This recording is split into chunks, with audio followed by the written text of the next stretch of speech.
আপনার ফোন থেকে এখনই অ্যাপসটির সাইটগুলো ডিলিট করুন। দেখুন আপনাদের সবার ফোনে কিন্তু ক্রোম ব্রাউজার অ্যাপসটি রয়েছে। তো অ্যাপসটির ভিতরে কিছু সাইট রয়েছে যা হয়তো আপনি আগে কখনো ডিলিট করেননি, যে কারণে কিন্তু আপনার ফোনটি অনেকটাই স্লো কাজ করে, হ্যাং করে, আর অনেকটাই কিন্তু গরম হয়ে যায়। তো আপনারা সবসময় চেষ্টা করবেন আপনাদের ফোন স্টোরেজটি খালি রাখার। এতে করে কী হবে, আপনার ফোনটি কিন্তু অনেকটাই ফাস্ট কাজ করবে।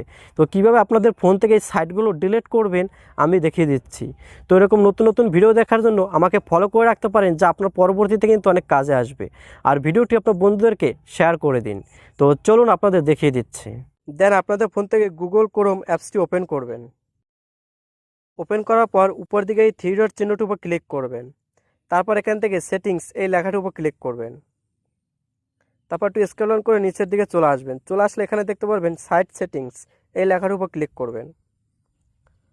তারপর আবার একটু স্ক্রল ডাউন করে নিচের দিকে চলে আসবেন। তারপর এখানে দেখতে পারবেন ডাটা স্টোর এই লেখার উপর ক্লিক করবেন। তারপর এখানে দেখতে পারবেন আপনি এতদিন পর্যন্ত যে যে সাইট ভিজিট করেছেন সবগুলো কিন্তু এখানে স্টোর হয়ে রয়েছে। দেখুন কতগুলো ডাটা।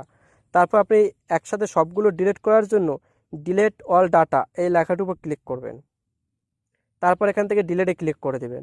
তাহলে কিন্তু আপনাদের ফোন থেকে সমস্ত ডাটাগুলো একসাথে ডিলিট হয়ে যাবে এবং আপনার ফোনটি আগের থেকে কিন্তু অনেকটাই ফাস্ট কাজ করবে। আর আগের মতো কিন্তু স্লো কাজ করবে না, আর আগের মতো কিন্তু হ্যাংও করবে না। That's it.